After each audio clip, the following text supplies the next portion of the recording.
लष्कर ए तैयबा असेल, हिजबुल मुजाहिद्दीन असेल यांचे तळ जे ते उद्ध्वस्त करण्यात आले। पूंछमध्ये देखील जोरदार तोफ गोळ्यांचा मारा जो आहे तो आता दोन्ही बाजूंनी केला जातोय। पाकच्या हल्ल्याला भारताने जोरदार प्रत्युत्तर दिलंय। यापूर्वी देखील एअर स्ट्राईक नंतर त्यांनी आपल्या सीमावर्ती भागामध्ये शेलिंग सुरू केलेलं होतं, ज्यात काही निष्पाप तिथल्या स्थानिक नागरिकांचा म्हणजे बॉर्डरवरती असलेल्या गावांमधल्या लोकांचा जीव गेलेला होता। आणि आता आजच्या या सगळ्या हल्ल्यानंतर तर सीमेवरती देखील म्हणजे जमिनी स्तरावरती देखील युद्ध जे आहे ते आता सुरू झालेलं आहे। पूंछमध्ये जोरदार तोफगोळ्यांचा मारा जो आहे तो केला जातोय। आणि अर्थात हे सगळं होत असताना आपल्या आधुनिक तोफा, रणगाडे आणि शस्त्र असतील, शिवाय आपले कणखर मनगटाचे सैनिक हे देखील तिथं याला फायरिंगच्या माध्यमातून उत्तर देताना दिसतात। प्रशांत लीला रामदास आपले दिल्लीचे प्रतिनिधी आता आपल्या सोबत आहेत। प्रशांत, काय स्थिती आहे आता, काय माहिती मिळते? कारण ज्या प्रकारे काही तासांपूर्वी एक जोरदार हल्ला करण्यात आलेला होता पाकिस्तानकडून, त्याला कसं प्रत्युत्तर दिलं जात आहे? पूंछमध्ये जोरदार तोफगोळ्यांचा मारा सुरू आहे। जम्मू काश्मीरमधील पूंछ सेक्टरमध्ये सध्या नियंत्रण रेषेजवळ जोरदार तोफगोळ्यांचा मारा सुरू असल्याची माहिती समोर येत आहे। पाकिस्तानकडून सुरू असलेल्या या भडकवणाऱ्या गोळीबाराला भारतीय लष्कराकडून जोरदार प्रत्युत्तर देत आहे। स्थानिक नागरिकांची सुरक्षितता लक्षात घेऊन त्यांना बंकरमध्ये जाण्याचे आवाहन करण्यात येत आहे। प्रशासन आणि सुरक्षा यंत्रणा सतर्क असून महत्वाचं म्हणजे याचा जोरदार उत्तर भारतीय लष्कराच्या वतीने दिलं जात आहे। ज्या पद्धतीने माहिती मिळते की या संपूर्ण परिसरामध्ये जोही पाकिस्तानच्या दिशेने गोळीबार होतोय त्याला निश्चितपणे जोरदार प्रत्युत्तर दिलं जात आहे। त्यामुळे पाकिस्तानचा गोळीबार काही क्षणासाठी थांबला होता, पण पुन्हा एकदा गोळीबार सुरू झाल्याची माहिती पूंछमधून येत असल्याची माहिती पुढे आलेली आहे। विलास, प्रशांत, इतर सीमावर्ती भागामध्ये काय परिस्थिती याबद्दल काही कळू शकलंय का?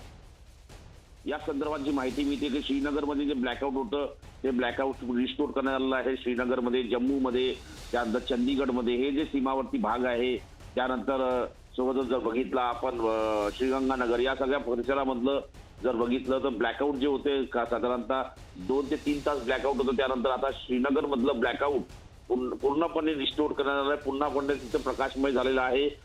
बाकी ठिकाणी जर बघितलं फक्त उरी भागात काही ठिकाणी गोळीबार झाल्याची माहिती पुढे आली होती। त्याच्या आधारावरती समोर निर्णय घेण्यात आलेला आहे। अजूनही उरी आणि कारगिल या परिसरामध्ये जर बघितलं आपण तर तिथे अजूनही ब्लॅकआउट आहे, पण महत्वाचं म्हणजे पूंछ या परिसरामध्ये अजूनही गोळीबार, तोफगोळ्यांचा मारा सुरू असल्याची माहिती पुढे आलेली आहे। असं देखील कळतंय प्रशांत की देशाचे गृहमंत्री आणि संरक्षण मंत्री हे सतत तिन्ही लष्कर दलांच्या प्रमुखांच्या संपर्कात आहेत। वेळोवेळी ज्या सूचना दिल्या जात आहेत, निर्णय घेतले जात आहेत, याबद्दल अधिक काय तपशील? महत्वाचं म्हणजे जर बघितलं आपण तर केंद्रीय संरक्षण मंत्री राजनाथ सिंह यांनी तिन्ही सेना दलाच्या प्रमुखांसोबत चर्चा केलेली आहे। सोबतच चीफ ऑफ डिफेन्स स्टाफ यांच्यासोबतही चर्चा केलेली आहे। त्यांनी संपूर्ण परिस्थितीची माहिती जी आहे, लेखाजोखा जो आहे पंतप्रधान नरेंद्र मोदी यांच्यापुढे मांडलेला आहे। आणि सोबतच जर बघितलं यासोबतच पंतप्रधान नरेंद्र मोदी यांनी राष्ट्रीय सुरक्षा सल्लागार अजित डोवाल यांच्यासोबत त्यांची चर्चा झाल्याची माहिती पुढे आलेली आहे। ते पंतप्रधान कार्यालयात अजूनही उपस्थित असल्याची माहिती आहे। राष्ट्रीय सुरक्षा सल्लागार जे आहे अजित डोवाल हे अजूनही पंतप्रधान कार्यालयात उपस्थित आहे आणि संपूर्ण परिस्थितीवर, सीमा भागामध्ये जी परिस्थिती आहे त्या संपूर्ण भागांवरती निश्चितपणे लक्ष ठेवून आहे आणि संपूर्ण भारतीय लष्कराला दिशा निर्देश देखील दिले ज्या पद्धतीनं स्पष्ट करण्यात आलं होतं की जर हल्ला झाला तर निश्चितपणे भारतीय लष्कर निर्णय घेण्यासाठी स्वयंभू आहे, त्यांना निर्णय घेण्याचे अधिकार आहे असं सुद्धा पंतप्रधान नरेंद्र मोदींनी म्हटलं होतं। त्याच आधारावरती या पद्धतीने सर्व कारवाई सुरू आहे।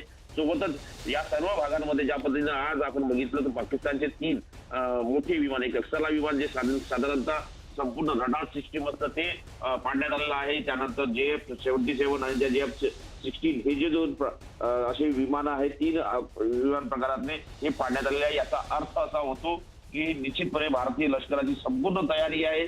पाकिस्तान या प्रकारची कुरघोडी करेल हे निश्चितपणे माहीत होतं, त्याच्याचमुळे या प्रकारचा निर्णय घेऊन संपूर्ण सीमा भागांमध्ये संरक्षण यंत्रणा तैनात करण्यात आली होती। अक्सारा असो, त्यानंतर आकाश असो किंवा मग सुदर्शन चक्र असो, इराणी असो, या सगळ्या यंत्रणांच्या माध्यमातून संपूर्ण परिसरामध्ये ज्या पद्धतीनं माहिती मिळते की इथे सुरक्षा यंत्रणा तैनात होती। या धर्तीवरती आता माहिती मिळते की JL साधारणतः IL-17 ज्या तोफा आहेत त्या देखील तैनात करण्यात येणार आहे मोठ्या शहरांमध्ये, जे प्रमुख शहर आहेत देशभरातले. आणि सोबतच अशी माहिती मिळते की अँटी एअरक्राफ्ट गन जी आहे ती काही मोठ्या इमारतीवरती देखील तैनात करण्यात येण्याची माहिती पुढे आलेली आहे. विलास. प्रशांत, एक गोष्ट आहे की अमेरिकेला जेव्हा ही सगळी बाब कळली तेव्हा अमेरिकेनं फटकारलेलं आहे आणि खडसावलंय पाकिस्तानला की ज्या पद्धतीने तुम्ही हे सगळं करताय ते योग्य नाहीये. बरोबर. ज्या पद्धतीनं अमेरिकेच्या संदर्भातली आणि अमेरिकेचं आंतरराष्ट्रीय धोरण आहे त्या आंतरराष्ट्रीय धोरणाला तडा देण्याचं काम पाकिस्तानने केलेलं आहे.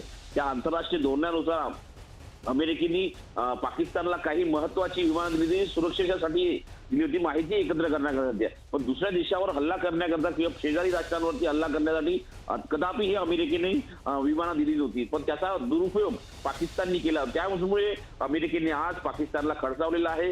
पाकिस्तान अमेरिकेच्या इथल्या सचिवांनी, म्हणजे त्याला आपण मंत्री समजतो, सचिव मंत्री जे असतात, रक्षा सचिव जे असतात, त्यांनी निश्चितपणे पाकिस्तानच्या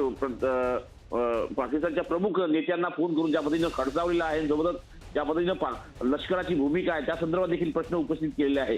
या सगळ्या बाजूने जर बघितलं तर भारताची त्यांनी बाजू राखून ठरलेली आहे. त्यांनी म्हटलं की भारत हा अतिशय संयमी उत्तर देत आहे, हे देखील मान्य केलेलं आहे. आणि सोबतच हे मानलं गेलं आहे की लवकरात लवकर भारत आणि पाकिस्तान मधला जो वाद आहे तो लवकरात लवकर मिटवण्याची गरज आहे. आणि ज्या पद्धतीनं आज परराष्ट्र सचिवांनी संपूर्ण पत्रकार परिषद जर बघितली आपण, आज पत्रकार परिषदेत जे परराष्ट्र मंत्रालयामध्ये पत्रकार परिषद झाली त्यावेळेस पाकिस्तानचा जो लष्करी चेहरा आहे आणि तो कसा दहशतवादाला मदत करतो याची अनेक उदाहरणं त्यांनी विचारले दिलेली आहेत, अनेक फोटो देखील त्यांनी दाखवलेले आहेत. याचाच अर्थ असा होतो की ज्या पद्धतीनं भारत सरकारच्या वतीनं संपूर्ण जगभरातल्या जवळपास 10 देशांना प्रमुखतेने त्यांनी चर्चा करण्यात आली. आतापर्यंत जर बघितलं आपण, विलास, जर बघितलं तर महत्वाचं म्हणजे जर बघितलं भारताच्या वतीनं प्रमुख 10 देशांसोबत चर्चा करण्यात आलेली आहे. त्याची जर यादी बघितली आपण, साधारणतः गेल्या 48 तासात 10 परराष्ट्र मंत्र्यांसोबत चर्चा केली आहे ऑपरेशन सिंदूरच्या संदर्भात, ज्यामध्ये कतारचे पंतप्रधान आणि परराष्ट्र मंत्री MBL सानी असो, जपानचे परराष्ट्र मंत्री ताकेशी इवाया असो,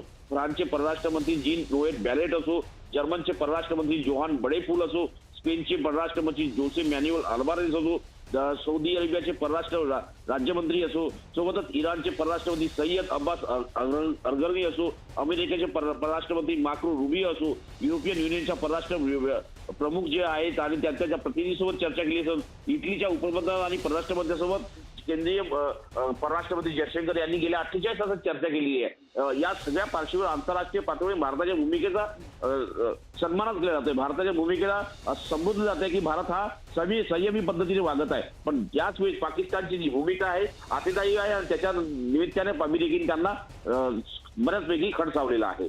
विलास.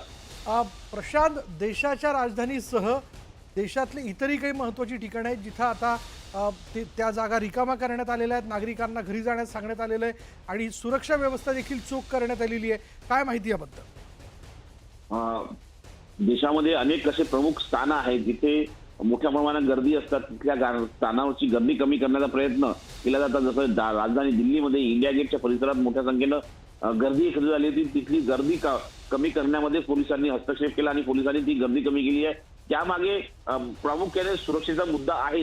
पण देशातील अनेक प्रमुख शहरांमध्ये जर बघितलं, आता यावेळेला देशातील 24 प्रमुख जे विमानतळ आहेत ते बंद करण्यात आले आहेत, तिथे नोटम लागू करण्यात आले आहे. सोबतच ज्या पद्धतीनं प्रत्येक देशातील प्रत्येक विमानतळावरती 3 स्तरीय सुरक्षा व्यवस्था तैनात करण्यात आली आहे. 3 स्तरीय, त्यामुळे बऱ्यापैकी गर्दी विमानतळावरती झालेली आहे. कारण की सुरक्षाच्या पुढे कुठल्याही प्रवाशाला कुठलाही त्रास होऊ नये याचा प्रयत्न खास करून केला जातोय सीमा सुरक्षा दलाच्या वतीनं. जर बघितलं आपण, ज्या पद्धतीनं केंद्रीय गृहमंत्री अमित शहा यांनी BSFच्या प्रमुखांसोबत चर्चा केली, CRPFच्या प्रमुखांसोबत चर्चा केली आणि CRPF कडे देशातील सर्व विमानतळांची CISF कडे संपूर्ण जबाबदारी असते आणि CISFच्या माध्यमाने ही त्रिस्तरीय सुरक्षा व्यवस्था राबवली जात असल्याची माहिती पुढे आलेली आहे. त्यामुळे हे या घडीला जर बघितलं आपण तर हे अत्यंत महत्वाचं आहे की देशातील अनेक प्रमुख शहरांमध्ये सुरक्षा व्यवस्थेच्या खाली अनेक ठिकाणी गर्दी कमी करण्याचा प्रयत्न केला जात आहे. प्रशांत